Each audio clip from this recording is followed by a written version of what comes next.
Je vous invite à prendre la suite dans les Proverbes. Donc on est rendu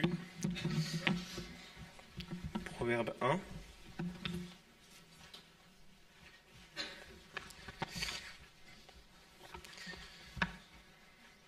Et on va lire à partir du verset 10. Proverbe 1, verset 10. Proverbe 1, verset 10. Donc hier, Philippe a parlé de cet amour du Père, de cette crainte de Dieu qui est une crainte dans l'amour, une crainte de ne pas décevoir son Père. Et aujourd'hui, on va aborder un aspect qui est dans la suite, c'est-à-dire comment nous devons exercer cette crainte de Dieu, comment devons-nous nous livrer aussi là où nous sommes dans l'Église par rapport aux exhortations, à ce qui nous est demandé.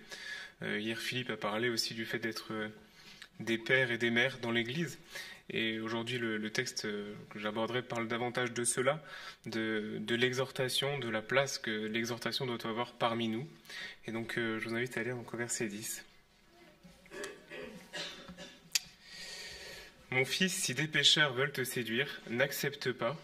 S'ils te disent, viens avec nous, dressons des embûches, versons du sang, tendons sans cause des pièges à l'innocent, engloutissons-les, tout vif comme le séjour des morts, et tout entier comme ceux qui descendent dans la fosse, nous trouverons toutes sortes de biens précieux. Nous remplirons de butin nos maisons, tu auras ta part avec nous, et il n'y aura qu'une bourse pour nous tous. Mon fils, ne te mets pas en chemin avec eux, détourne ton pied de leurs sentiers, car leurs pieds courent au mal, et ils ont hâte de répandre le sang. Car c'est en vain qu'on jette le filet devant les yeux de tout ce qui a des ailes, et eux, c'est contre leur propre sang qu'ils dressent des embûches. C'est à leur vie qu'ils tentent des pièges. Telles sont les voies de celui qui est avide d'un gain illicite, qui prend la vie de celui qui la possède. Je vous invite à ajouter quelques lectures parallèles, tout d'abord dans Hébreux au chapitre 3. Hébreux 3.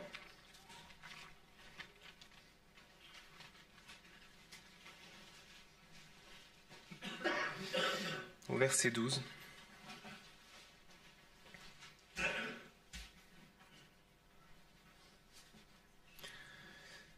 Hébreux 3, verset 12. Prenez donc garde, frères, que personne parmi vous n'ait un cœur méchant et incrédule au point de se détourner du Dieu vivant.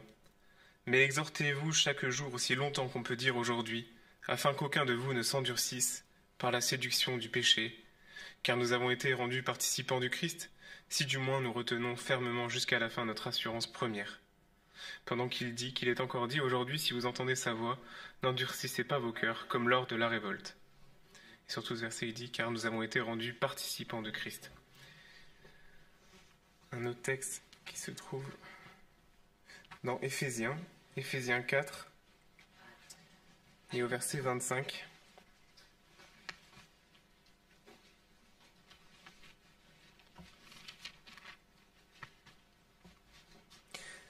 Éphésiens 4, 25.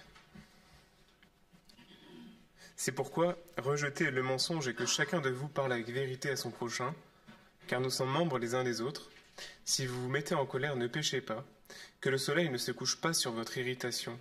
Ne donnez pas accès au diable, que celui qui dérobait ne dérobe plus, mais qu'il prenne plutôt de la peine en travaillant honnêtement de ses mains pour avoir de quoi donner à celui qui est dans le besoin.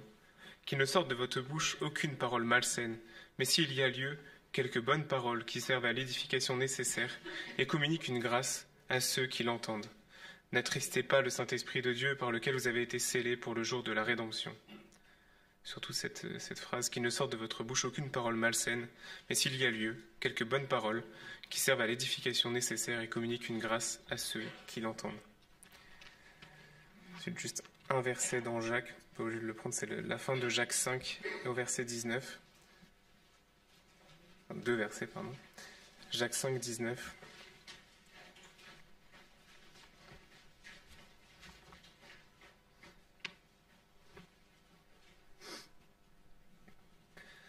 Mes frères, si quelqu'un parmi vous s'est égaré loin de la vérité et qu'un autre l'y ramène, sachez que celui qui ramène un pécheur de la voie où il s'était égaré sauvera une âme de la mort et couvrira une multitude de péchés.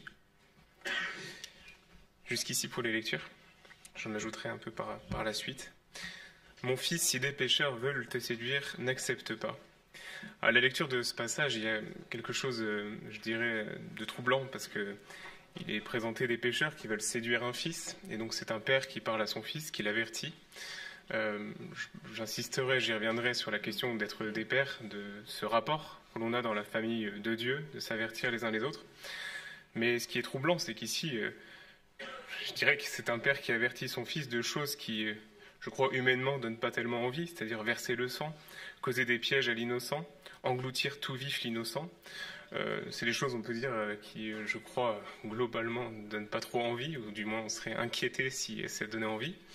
Mais ce qui est frappant, c'est qu'en fait, cette pratique du mal qui est comme grossière arrive en second dans le texte. Parce que dans le texte, ce qui est premier, c'est cette tentation du monde, de ceux du monde, de proposer aux enfants de Dieu, aux chrétiens, aux fils dans la maison, de venir avec eux, de rentrer avec eux dans un chemin et de marcher avec eux.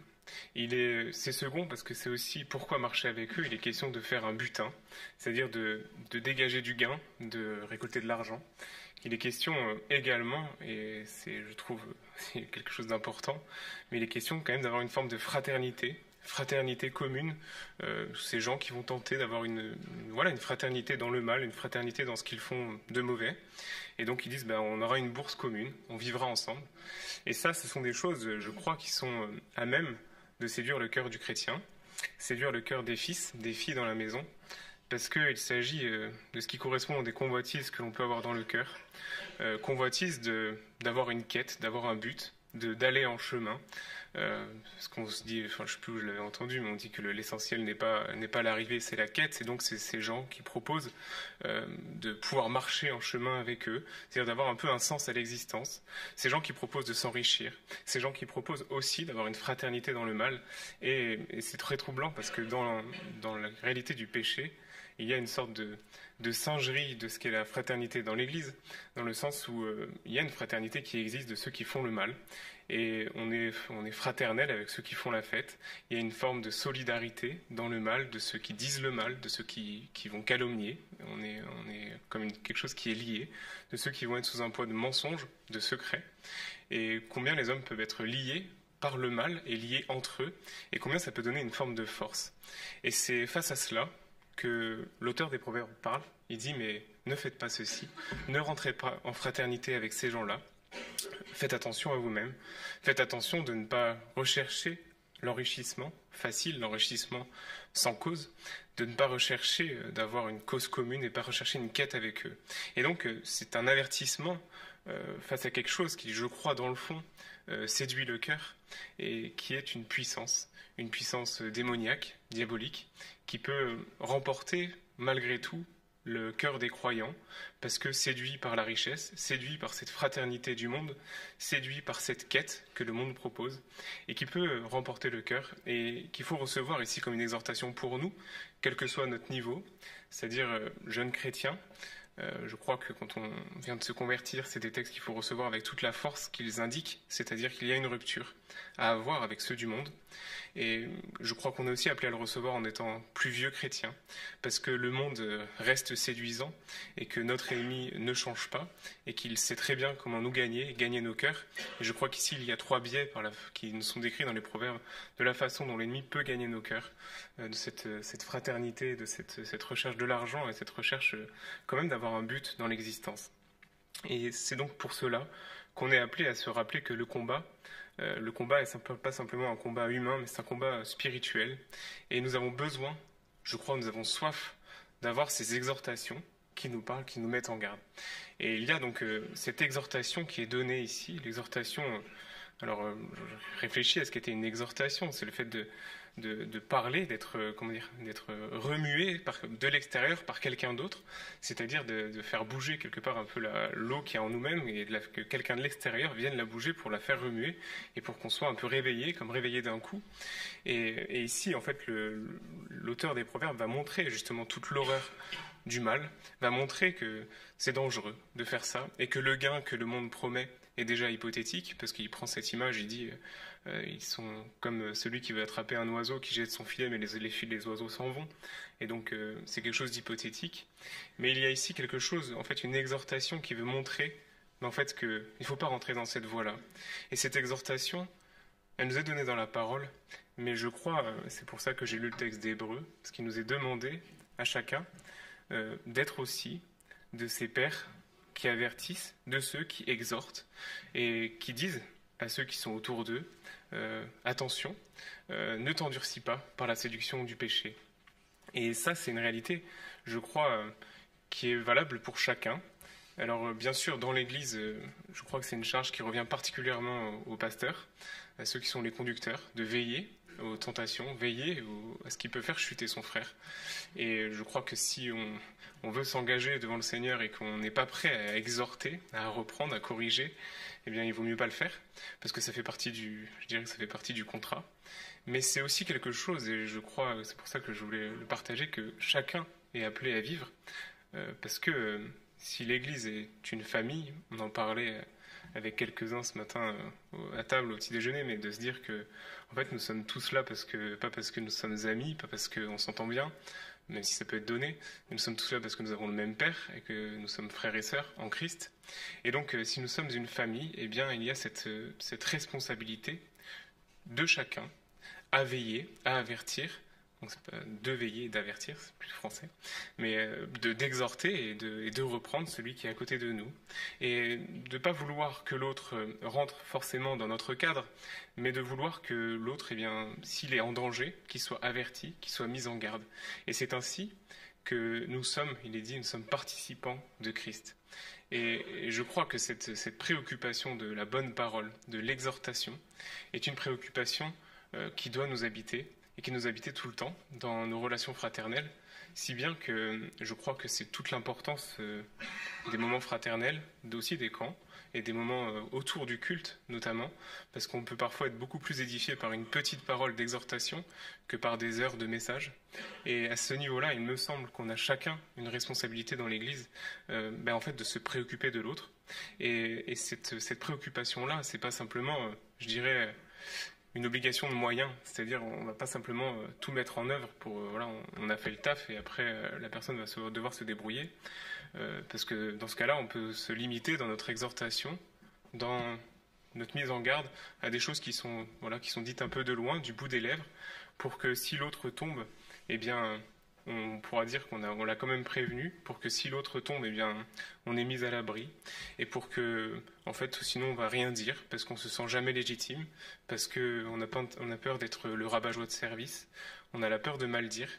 Mais ici, je crois que quand on refuse, malgré tout, cette préoccupation de l'autre, du salut de son frère, eh bien, on passe à côté de promesses qui nous sont données dans la parole, et qui sont données à toute l'Église. Parce que ces promesses qui sont données dans la parole, c'est notamment d'avoir comme j'ai lu dans Jacques, de celui qui sauve son frère de la mort, d'une voie dangereuse, eh bien il couvrira une multitude de fautes.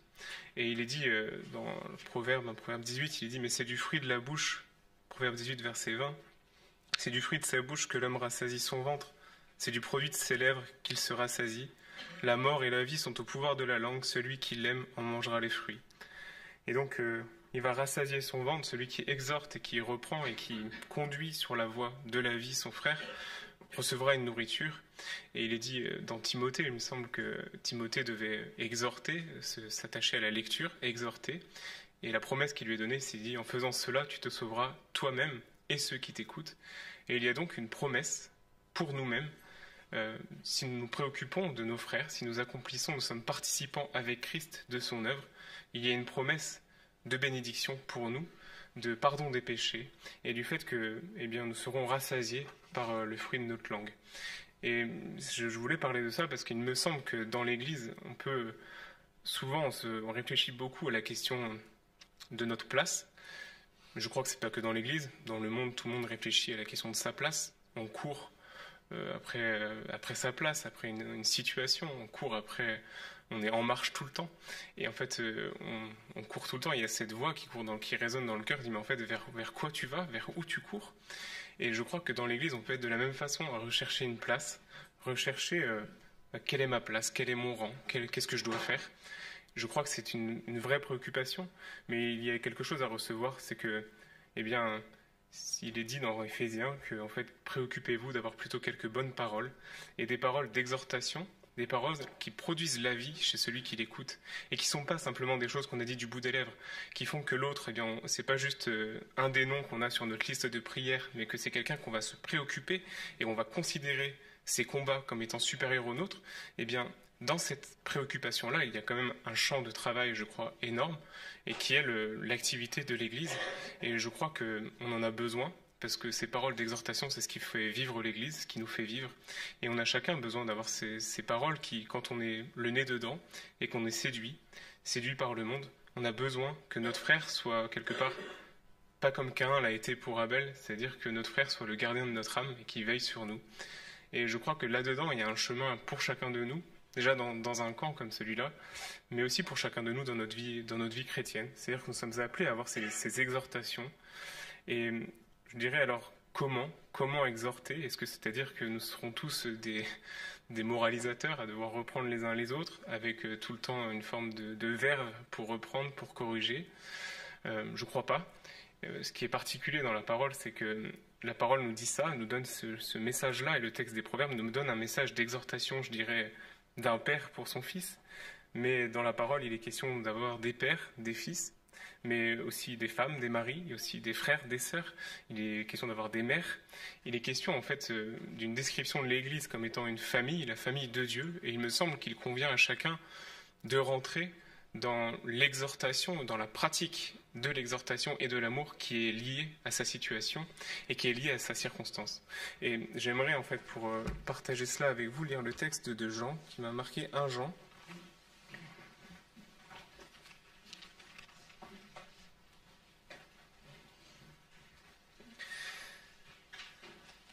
Je vais peut-être pas lire 1 Jean 2, je vais pas lire tout le passage, mais il est quand même question dans 1 Jean 2 de la question de l'amour fraternel, de pratiquer l'amour les uns envers les autres, pratiquer cette œuvre d'édification, d'exhortation, de se préoccuper du salut de l'autre.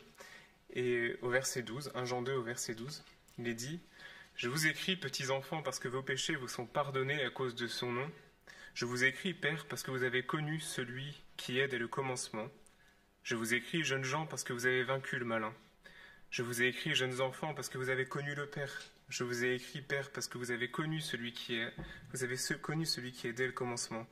Je vous ai écrit, jeunes gens, parce que vous êtes forts, et que la parole de Dieu demeure en vous, et que vous avez vaincu le malin.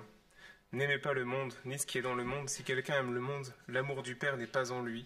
Car tout ce qui est dans le monde, la convoitise de la chair, la convoitise des yeux, l'orgueil de la vie ne vient pas du Père, mais vient du monde. Et le monde passe, et sa convoitise aussi. Mais celui qui fait la volonté de Dieu demeure éternellement. Ce texte est extrêmement riche, mais il est question comme quelque chose qui est martelé aux petits-enfants, aux jeunes gens et aux pères. Il y a des recommandations qui sont différentes. Et ça m'a marqué, parce que je crois que dans la manière de pratiquer l'amour, la manière d'exhorter, manière d'édifier, manière de se préoccuper du salut de son frère, eh bien il y a des choses qui sont attendues de manière différente selon que nous sommes petits enfants, que nous sommes pères et que nous sommes des jeunes gens. Et donc il y a, je dirais, pas simplement des manières différentes d'exhorter, parce que un enfant ne peut pas parler à un père comme un père parle comme à un enfant. Je crois que c'est d'ailleurs un des problèmes quand même de notre société, où les jeunes parlent aux vieux comme on parlerait à un ami, et que les vieux veulent parler comme des jeunes, et que ça pose un vrai problème, parce qu'il y a quand même des différences, et la parole, en fait, en réalité, parle de différences, et parle de Jésus qui est venu nous chercher dans nos situations, mais qui nous utilise aussi dans notre situation. Et il y a, je crois, un chemin, une loi d'amour à pratiquer pour chacun, pour le petit enfant, c'est-à-dire celui qui est jeune dans la foi, pour les jeunes gens, c'est-à-dire ceux qui sont dans le vif du sujet, qui sont dans le combat, mais aussi pour les pères.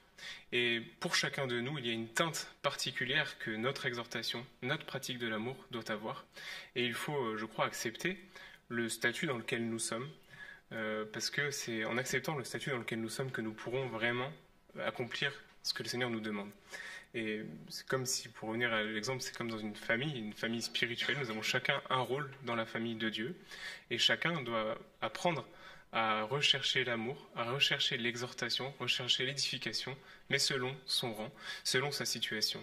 Et d'ailleurs, c'est peut-être une parenthèse, mais la question des femmes et des maris, la femme est aussi appelée à pratiquer l'exhortation dans le cadre du couple, mais il dit, elle le reprend son mari par un esprit doux et paisible. Je crois qu'il y a ici une promesse particulière parce que c'est une exhortation qui est possible et qui est rendue possible par une application de la parole douce dans le cœur, et je crois qu'il n'est pas naturel au cœur des hommes et des femmes, mais je crois qu'il n'est pas naturel au cœur des femmes, en l'occurrence, s'il est écrit comme ça. Mais la femme est appelée à avoir une exhortation je dirais par l'ambiance dans laquelle elle reçoit la parole. C'est une parenthèse, mais ici il est question donc d'avoir des petits-enfants.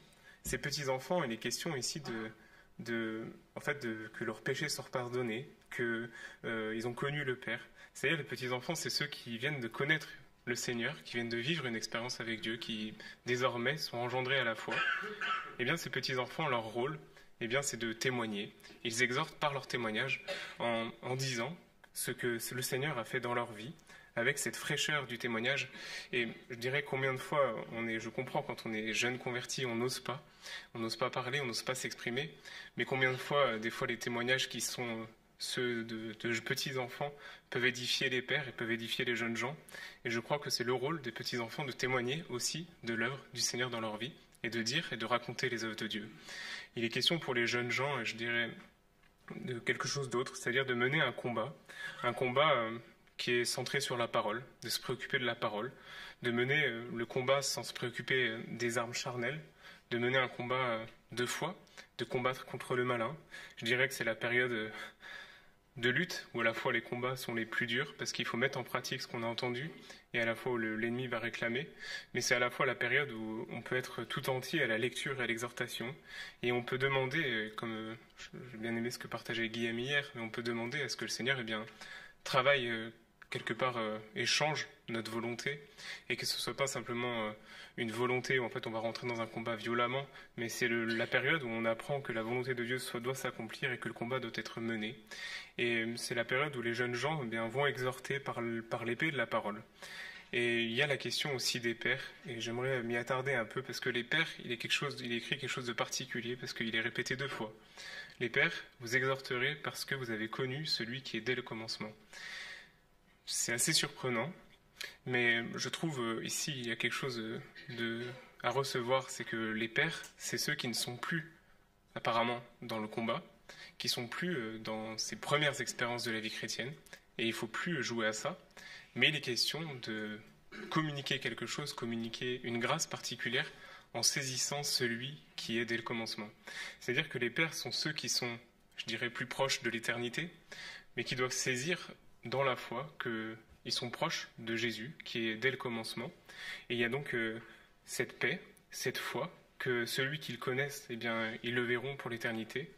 Il y a cette foi et cette paix, comme il est dit dans, je crois que c'est un psaume, le psaume 90, où il est question d'avoir cette confiance dans la fidélité de Dieu de génération en génération. Il est question d'avoir une exhortation juste par sa foi et sa position de foi et sa douceur, en saisissant quelque part, je crois que si l'exhortation elle est de dire au Père, saisissez celui qui est dès le commencement, c'est peut-être aussi parce que lorsqu'on est des pères, eh bien, on a ce sentiment de cette assurance de l'expérience qui fait qu'on n'a pas grand-chose à recevoir. On se dit, j'ai tout vu, j'ai tout vécu. Et sauf qu'en fait, Jean nous dit ici, vous n'avez pas tout vu, tout vécu. Jésus est lui le seul qui a plus d'expérience que toi parce qu'il a vécu de toute éternité et il vivra encore. Et donc ça remet un peu à sa place. Et à la fois, ça oriente, je crois, la manière de vivre l'édification, de vivre l'exhortation. C'est que les pères eh bien, doivent communiquer une foi paisible, une confiance dans celui qui ne change pas, celui qui est de toute éternité, comme le disait, parlait Stéphane, du rocher des siècles. Eh bien, c'est cette confiance dans le rocher des siècles, confiance que Dieu a été fidèle pour nous, mais qu'il le sera pour les générations futures, et qu'il ne changera pas. Et c'est cette confiance-là, cette paix de l'âme, cette douceur intérieure, qui, je crois, est à même d'édifier les jeunes gens et édifier les enfants. Et je crois qu'à ce niveau-là, c'est ce que je voulais dire simplement, et je ne veux pas être trop prolongé, mais je crois que chacun doit recevoir qu'il est appelé à exhorter, il est appelé à se préoccuper de l'édification de ses frères, il est appelé à considérer les combats des autres comme étant supérieurs aux siens. Et c'est quelque chose de très dur, parce que souvent nos combats nous accaparent, mais c'est la loi à laquelle nous sommes appelés. Il dit portez les fardeaux les uns les autres et vous accomplirez la loi de Christ. Et donc chacun est appelé à se préoccuper de ça. C'est pas un rôle qui est réservé à quelques-uns, mais chacun est appelé à le faire selon le rang qui lui est donné dans la famille de Dieu. Et donc pour les petits enfants, eh bien témoignez, ouvrez votre bouche pour raconter les merveilles de Dieu, même imparfaitement. Pour les jeunes gens, alors, je suis désolé, je me mets dedans, mais je dirais qu'il nous revient plutôt de combattre, de mener le combat de la parole et d'accepter quand même dans la difficulté, l'âpreté du combat et à la fois de se reposer sur la parole, de la méditer, de revenir tout le temps à elle, de saisir qu'en fait, eh bien, notre volonté elle n'est pas bonne, mais que celle de Dieu, elle demeure éternellement. Et c'est ce combat, je dirais, de la chair et de l'esprit qu'on est appelé à mener. Et je crois pour les pères, eh bien, d'être des témoins de foi, de douceur, et qui transmettent quelque chose par leur confiance en celui qui est dès le commencement, confiance dans le fait que l'œuvre de Dieu, elle nous a précédés et qu'elle nous succédera, et que celui que nous avons connu aujourd'hui, il était de toute éternité, et il le sera de toute éternité, et que nous le verrons pour l'éternité. Et donc c'est dans cet esprit-là que je crois on peut être, comme il dit dans Hébreux, nous exhorter les uns les autres, et être participants de Christ.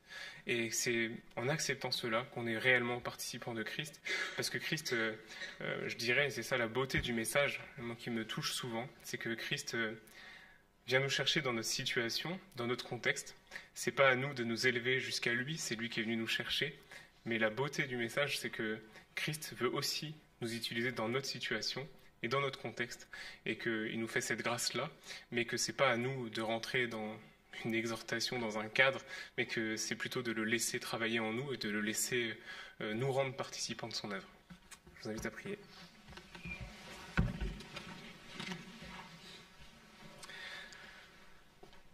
Père Dieu, nous bénissons ton nom parce que ta parole est vérité.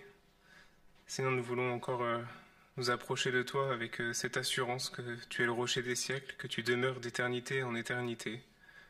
Seigneur, je te bénis parce que tu nous rends, Seigneur, participants à ton œuvre. Seigneur, nous voulons recevoir encore ton exhortation ce matin, de vraiment nous garder de l'amour du monde, de ne pas, Seigneur, être séduit par la séduction des richesses, par cette fraternité aussi mondaine qui peut parfois nous séduire. Seigneur, qu'on puisse y résister parce que tu nous le recommandes dans ta parole comme un Père qui nous aime. Seigneur, accorde-nous d'être de ces pères, de ces fils, de ces filles, de ces mères, qui, Seigneur, sont à leur place et qui se préoccupent vraiment d'exhorter, d'édifier par leur bouche, que les propos qui soient tenus parmi nous recherchent cette édification-là, qu'ils recherchent la construction de ton temple, de ton Église. Seigneur, nous voulons encore te bénir parce que c'est toi qui purifie nos langues, c'est toi qui nous permets, Seigneur, de vivre de nos langues et d'être bénis parce que nous pouvons aussi dire et par l'édification que nous pouvons donner aux frères et aux sœurs. Je te prie de nous renouveler chacun et que, Seigneur, on ne se décourage pas, qu'on regarde sans cesse à toi et qu'on puisse considérer réellement les combats des autres comme étant supérieurs aux nôtres. Seigneur, nous voulons nous attendre à toi. Je te prie de bénir chacun dans ta parole et que, Seigneur, ton esprit agisse encore dans nos cœurs. Dans le nom puissant de Jésus-Christ. Amen.